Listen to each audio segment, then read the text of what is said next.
We also need to require voter registration affirmation of U.S. citizenship and Florida residency. Now, when you do, so our Constitution, we did a ballot thing a few years back. You have to be a U.S. citizen to vote in Florida. So if you vote, you're not a citizen. We now have an election crimes unit in state government that goes after, and we've prosecuted people, and you should be prosecuted. Problem is, it shouldn't even come to that, right?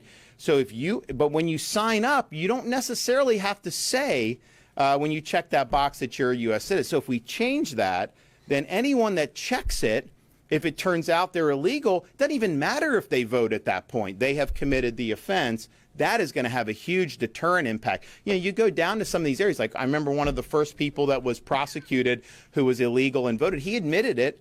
And he said, you know, in Broward County, they told me I could vote, that it didn't matter. No, it matters. And so changing this will further discourage anybody who's not a Florida resident and U.S. citizen for voting. We also want to increase penalties for illegal aliens that commit voter fraud or provide false voter registration information when trying to vote. Again, if people know they're going to be held accountable, they're going to be much less likely to do it. Another way to reduce incentives. So what happens is people will come illegally because they can work more menial tasks but make a lot more money in the U.S. than they can in like a third world country. So they'll come, make money, and then they send money back in remittances to the host, to their family, friends, wherever, to the home country. We are going to impose ID verification for foreign remittances. So you have to show, it's like an e-verify for remittances. The money transfer company has got to run you through to make sure that you're lawfully able to be in the country and to send money outside of our country. That will be a huge deterrent for people coming to the state of Florida illegally. I think the Trump administration is going to do something on remittances, but I think they may need Congress to do some of that, and who knows whether Congress will ever do anything. So we have an opportunity to do it here in Florida, I think in a way that makes a lot of sense. And then finally, bail and flight risk presumptions. We want a rebuttable presumption that illegal aliens are in fact flight risks and to deny them bail when they are brought up on charges.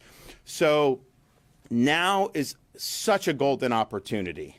And, you know, my thing is this, like, I'm very simple on this. Like, if I tell you I'm going to do something and then I have an opportunity to do it, I do it.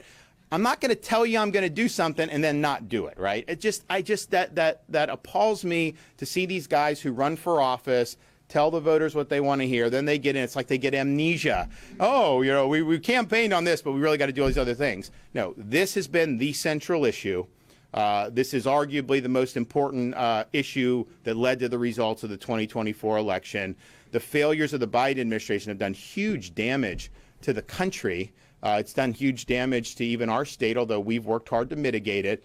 Now we have a new sheriff coming in town nationally. We have an opportunity to work at the state and local government really on day one. I mean, the inauguration is January 20th. The legislature comes in the next week. Obviously, we'll be able to process all this and be in good shape going in. And then it's off to the races.